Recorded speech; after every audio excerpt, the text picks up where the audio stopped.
നമസ്കാരം, എല്ലാ സജ്ജനങ്ങൾക്കും സന്ധ്യാദീപത്തിലേക്ക് സ്വാഗതം.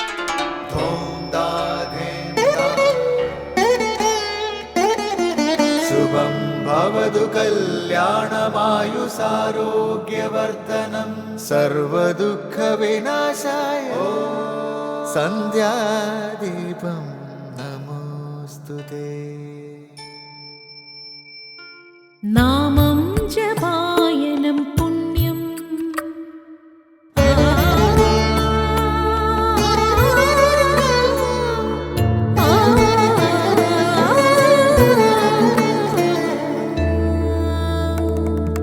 നാമം ജപായനം പുണ്യം നിരുപമദീപാങ്കുരം പോലെ സ്വരശ്രുതിലയവരമതുലം ദീവാങ്കണം മോക്ഷസംഗീതസാരം നീളും വഴിത്താരയിൽ ജീവതാരം മന്ത്രാലാപം മായാവിൻ നിൻ പ്രസാദം.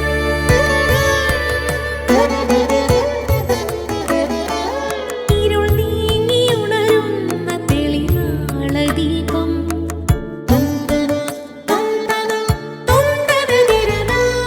ഇരുൾ നീങ്ങിയുണരുന്ന തെളിനാളദീപം പ്രണവാമൃതം ചൊരിയുന്ന ദീപം. ദീപം ദീപം ദീപം ദീപം സന്ധ്യാദീപം.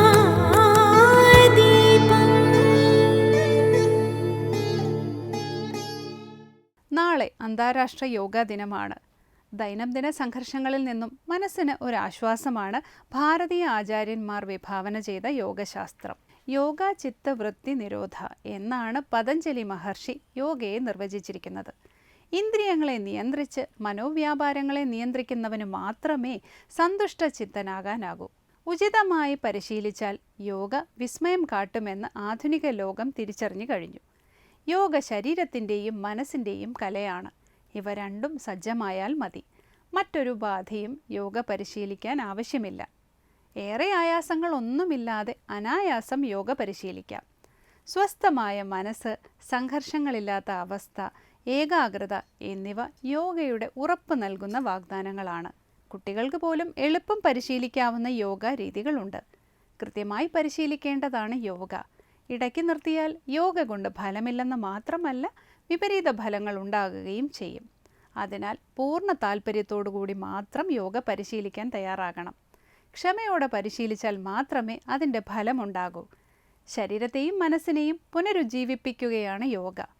ഏറെ നാൾ നിലനിൽക്കുന്ന സ്വസ്ഥാനുഭൂതിയാണ് യോഗ പകരുന്നത്. യോഗാസനങ്ങൾ ശരീരത്തിൻ്റെ മാലിന്യങ്ങൾ നീക്കി വഴക്കമുള്ളതും ഊർജ്ജസ്വലവുമാക്കുന്നു. സകല ശാരീരിക വ്യവസ്ഥകളെയും സമതുലനപ്പെടുത്തുന്നു. പ്രാണായാമം മനസ്സിനെ ശുദ്ധീകരിച്ച് സമചിത്തത കൈവരിക്കാൻ സഹായിക്കുന്നു. അതോടൊപ്പം ആഹാരത്തിലും നിഷ്ഠ പുലർത്തിയാൽ ശാരീരിക മാനസിക അസ്വാസ്ഥ്യങ്ങൾ തടയാനും സുഖജീവിതം നയിക്കാനും കഴിയും. തുടർന്ന് ശ്രീ കാവാലം ശ്രീകുമാർ ദക്ഷിണാമൂർത്തി സ്തോത്രം ആലപിക്കുന്നത് കേൾക്കാം.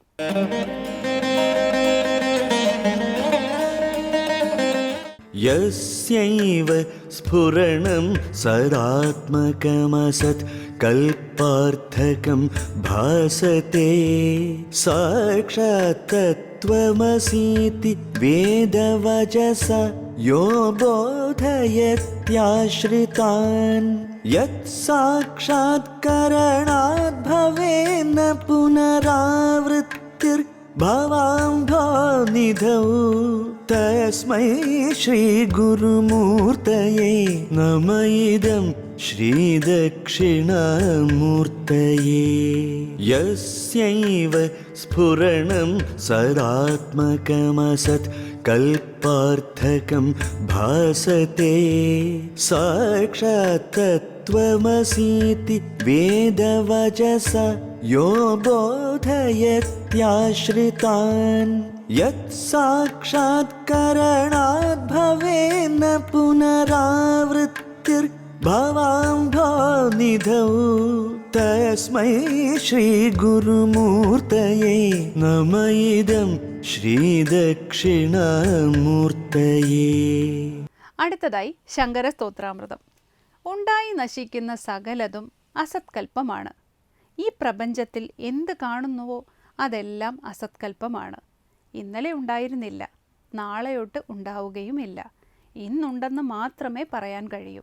ഇങ്ങനെ അസത്കൽപ്പമായിട്ടാണ് ഈ പ്രപഞ്ചത്തിലെ സമസ്ത പദാർത്ഥങ്ങളെയും നാം കാണുന്നത്.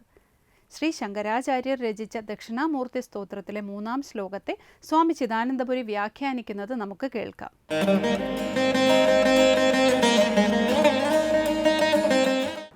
ശങ്കരകൃതികളിൽ ശ്രീ ദക്ഷിണാമൂർത്തി സ്തോത്രത്തിൽ 3-ാം ശ്ലോകമാണ് ശ്രദ്ധിക്കുന്നത്. യസ്യൈവ സ്ഫുരണം സദാത്മകം അസത്കൽപ്പാർത്ഥകം ഭാസതേ.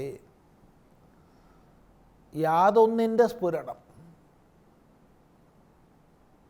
സദാത്മകമായത്, വ്യഷ്ടിയായാലും സമഷ്ടിയായാലും എല്ലാ ഉപാധികളെയും പ്രവർത്തിപ്പിക്കുന്നത്, പ്രചോദിപ്പിക്കുന്നത് സത്തത്വമാണ്, ഉണ്മയാണ്, ചൈതന്യമാണ്. വ്യഷ്ടിയിൽ സകല ഇന്ദ്രിയങ്ങളും അന്തഃകരണ വൃത്തികളും പ്രാണങ്ങളും മറ്റെല്ലാ ഉപാധികളും എന്തിനാലാണ് പ്രവർത്തിതങ്ങളാവുന്നത്?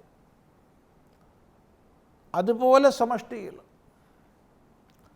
സൂര്യനായാലും അഗ്നിയായാലും വായുവായാലും അനേക കോടി ദേവതകൾ എന്തിനാലാണ് പ്രവർത്തിതമാകുന്നത്?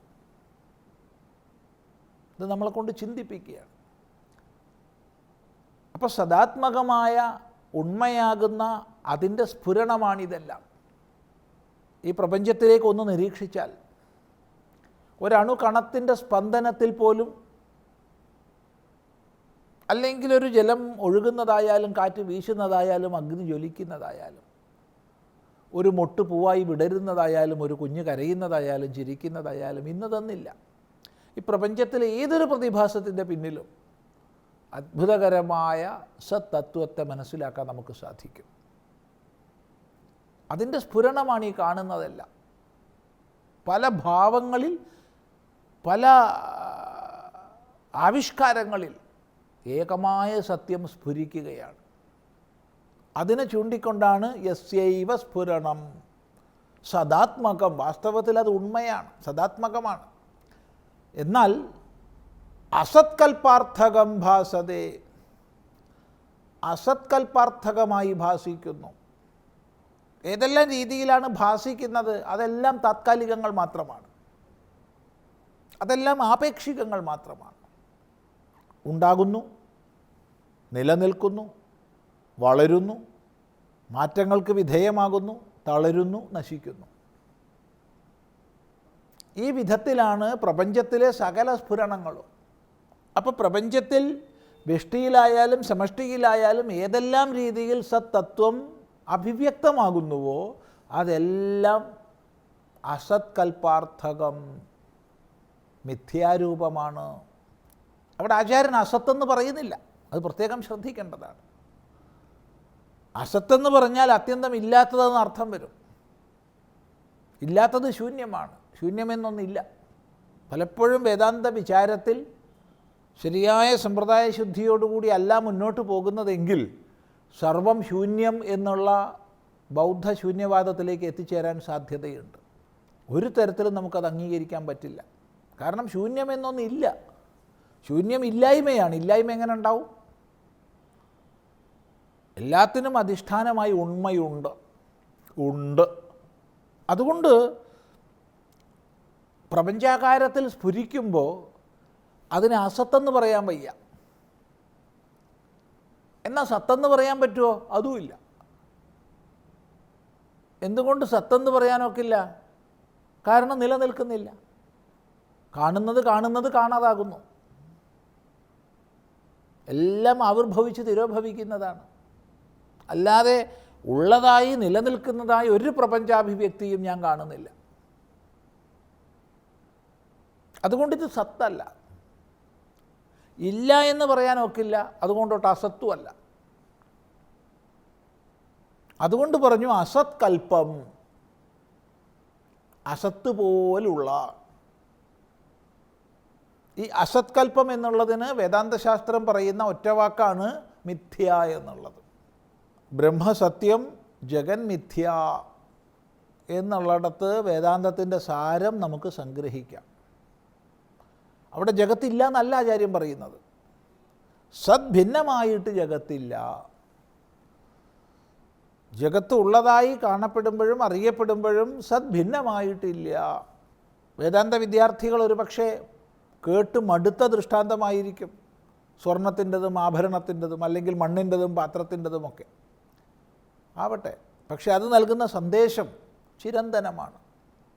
അവിടെ പാത്രമില്ല എന്നോ ആഭരണമില്ല എന്നോ ഒരാചാര്യനും പറയില്ല. മണ്ണിൽ നിന്ന് ഭിന്നമായിട്ട് മൺപാത്രമില്ല, സ്വർണത്തിൽ നിന്ന് ഭിന്നമായിട്ട് സ്വർണ്ണാഭരണമില്ല എന്നാണ് പറയുക. അധിഷ്ഠാന സത്തിൽ നിന്ന് ഭിന്നമായിട്ടൊരു അഭിവ്യക്തിയില്ല. അപ്പോൾ അഭിവ്യക്തിയുടെ തലത്തിന് അത് മിഥ്യയാണ്. അസത്കൽപ്പാർത്ഥകം ഭാസത്തെ. അപ്പോൾ ഈ അസത്കൽപ്പം എന്താണ് ഭാസിക്കുന്നത്? സദാത്മകമാണ് ഭാസിക്കുന്നത്. ഏകമായ ഉണ്മ സത്ത് നാമരൂപാത്മകമായി മിഥ്യാഭാവത്തിൽ പ്രകാശിക്കുകയാണ്. അപ്പം മിഥ്യാഭാവത്തിൽ പ്രകാശിക്കുന്ന സകലത്തിൻ്റെയും അടിസ്ഥാനം സത്താണ്. ഇവിടെയാണ് ശ്രദ്ധിക്കേണ്ടത്. ഇപ്പോൾ വേദാന്ത വിചാര പദ്ധതിയിൽ ഒരാൾ വന്ന് പറയുകയാണ് ജഗൻ മിഥ്യ എന്ന് പറഞ്ഞു, ശരിയാണ്. മറ്റൊരാൾ വന്ന് പറയുകയാണ് ജഗത് സത്തെന്ന് പറഞ്ഞാൽ അതും ശരിയാന്ന് പറയേണ്ടി വരും. കാരണം ജഗത്തുണ്ട് എന്ന് പറയുന്നിടത്തെ ഉണ്മ സത്താണ്.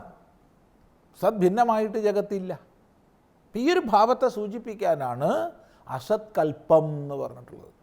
അപ്പോൾ ഉള്ളതായ യാതൊരു സദാത്മകമായതിൻ്റെ സ്ഫുരണമാണോ അസത്കൽപ്പാർത്ഥകമായി പ്രകാശിക്കുന്നത്,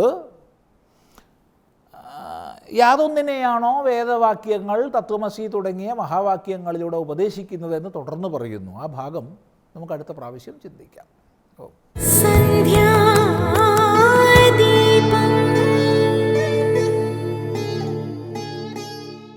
അടുത്തതായി സനാതനധർമ്മം.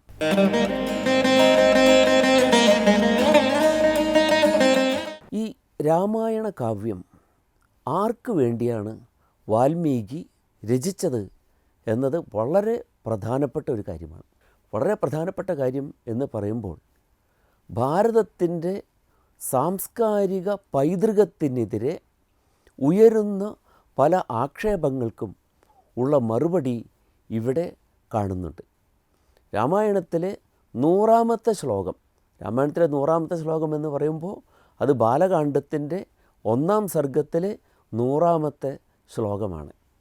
ആർക്ക് വേണ്ടിയാണ് ഈ രാമായണം ഉണ്ടാക്കിയിരിക്കുന്നത് എന്ന് വാൽമീകി അവിടെ പറയുന്നുണ്ട്. ഇതം പവിത്രം പാപഘ്നം വേദൈശ്ച സംയുതം യഹ് പഠേത്.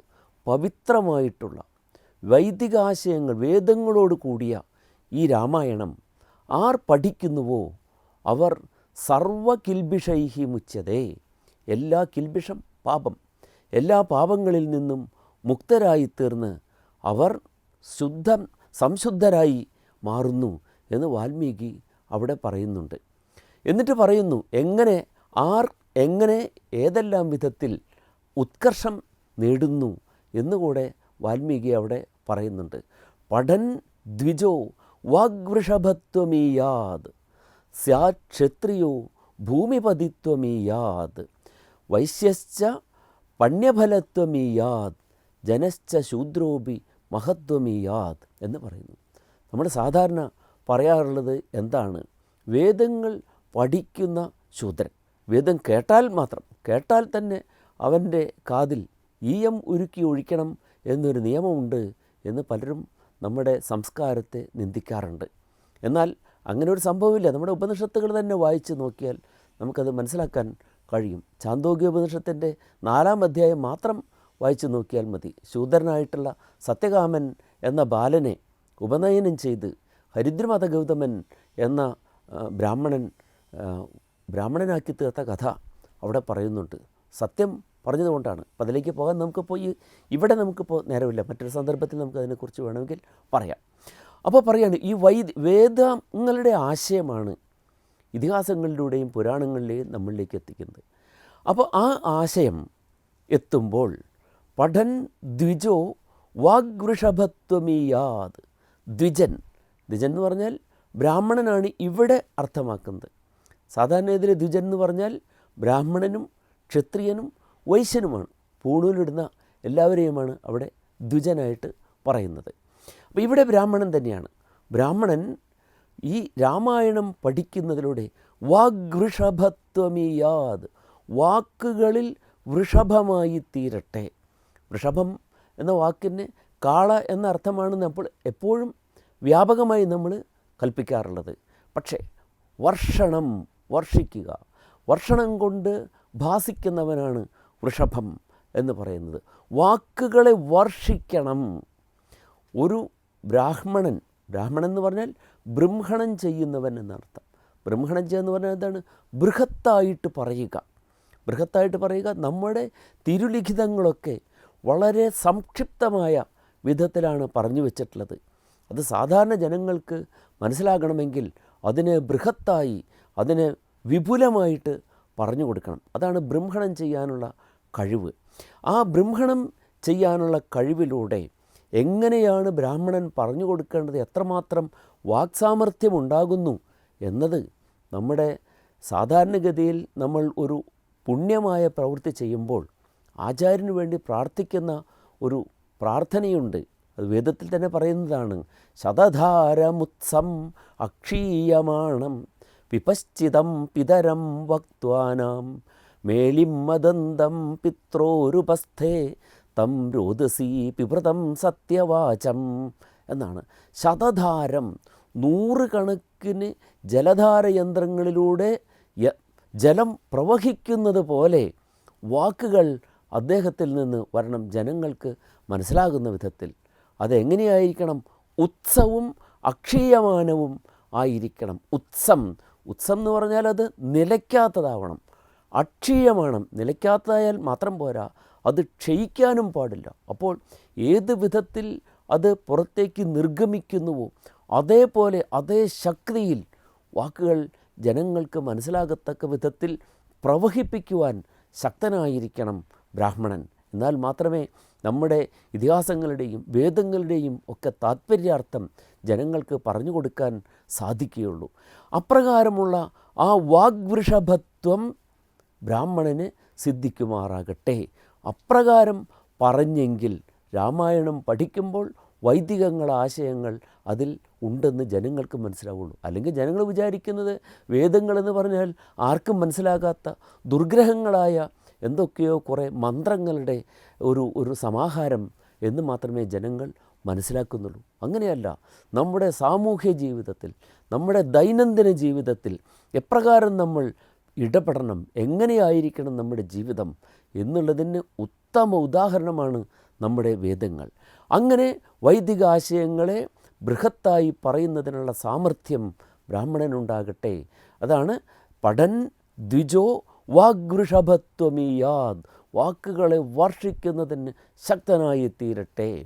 സ്യാത് ക്ഷത്രിയ ഭൂമിപതിത്വമീയാത്, ക്ഷത്രിയൻ ഭൂപതിയായിരിക്കട്ടെ, ഭൂമിക്ക് അധിപനായിരിക്കട്ടെ.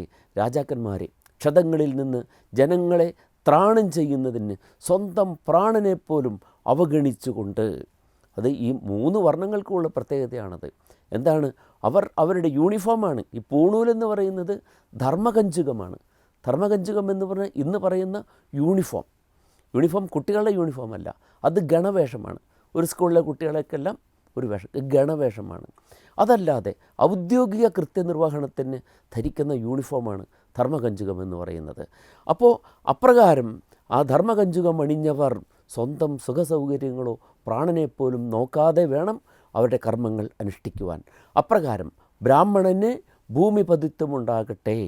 വൈശ്യൻ ഫലത്വമീയാത്, വിപണനം, വസ്തുവകകളുടെ വിപണനം ചെയ്യൽ. അപ്പോൾ കൃഷിയിലൂടെ ലഭിക്കുന്ന വസ്തുക്കളെ വിപണനം ചെയ്ത് ഉത്പാദനത്തിലൂടെയും വിപണനത്തിലൂടെയും വൈശ്യൻ സമ്പന്നനായി തീരട്ടെ. ജനശ്ച ശൂദ്രോപി മഹത്വമീയാത്, ശൂദ്രനും എന്താകട്ടെ? പഠിച്ച് യാഥാർത്ഥ്യങ്ങളെ ഉൾക്കൊണ്ടുകൊണ്ട് തൻ്റെ അവസ്ഥ ശുക്ക് എന്ന് പറഞ്ഞാൽ ശോകം എന്നാണ് അർത്ഥം. ശോകം കൊണ്ട് ദ്രവിച്ചു കൊണ്ടിരിക്കുന്നവനെയാണ് ശൂദ്രൻ എന്ന് പറയുക. തൻ്റെ അവസ്ഥ ഇതാണല്ലോ എന്ന് ആലോചിച്ച് സ്വയമേവ നശിച്ചു കൊണ്ടിരിക്കുന്നവനാണ് ശൂദ്രൻ. അങ്ങനെയല്ല, ആ അവസ്ഥയിൽ ഇരിക്കേണ്ടവനല്ല താൻ എന്ന് മനസ്സിലാക്കുകയും തൻ്റെ ഗുണകർമ്മങ്ങൾക്ക് അനുസൃതമായി ഉത്കൃഷ്ടമായിട്ടുള്ള തൊഴിലുകളിലേക്ക് അവൻ മാറുകയും ചെയ്യട്ടെ എന്നാണ് പറഞ്ഞതിൻ്റെ അർത്ഥം. അപ്രകാരം തന്നെയാണ് പറയുന്നത്. ശൂദ്രൻ എന്താണ്? ശൂദ്രോ ബ്രാഹ്മണതാമേതി ബ്രാഹ്മണശ്ച ഏതി ശൂദ്രതാം രാജന്യസ്യ തഥാപത്യം വൈശ്യാപത്യം തഥൈവച്ച. ആരും തന്നെ ജനിച്ച വർണ്ണങ്ങളിൽ ഇരിക്കേണ്ടവരല്ല. വർണ്ണം സ്വയം സ്വീകരിക്കുന്നതാണ്. വൃണോതി, സ്വീകരിക്കുന്നു. തൻ്റെ ധർമ്മമായി, തൻ്റെ തൊഴിലായി സ്വീകരിക്കുന്നതാണ് ധർമ്മം. അപ്പോൾ എല്ലാവരും അവനവൻ്റെ താത്പര്യങ്ങൾക്കും ഗുണങ്ങൾക്കും അനുസൃതമായിട്ടുള്ള വർണ്ണങ്ങളിലേക്ക് മാറി അവർക്ക് പറ്റിയ തൊഴിൽ, മനസ്സിനിണങ്ങിയ തൊഴിൽ ചെയ്ത് ജീവിക്കുന്നവരാകട്ടെ എന്നുള്ള വലിയ ദർശനം വാൽമീകി ഇതിലൂടെ പറയുന്നുണ്ട്. അപ്പോൾ ഈ ചാതുർവർണ്ണ്യം നിന്ദിക്കത്തക്ക ഒന്നല്ല, അതൊരു തൊഴിൽ വിഭജനമാണ്. ആർക്കും അവനവൻ്റെ ഇഷ്ടത്തിനും താത്പര്യത്തിനും അനുസരിച്ച വർണ്ണങ്ങൾ സ്വീകരിക്കാം എന്നുള്ള ആശയം കൂടെ ഇവിടെ സ്പഷ്ടമാക്കപ്പെടുന്നുണ്ട്.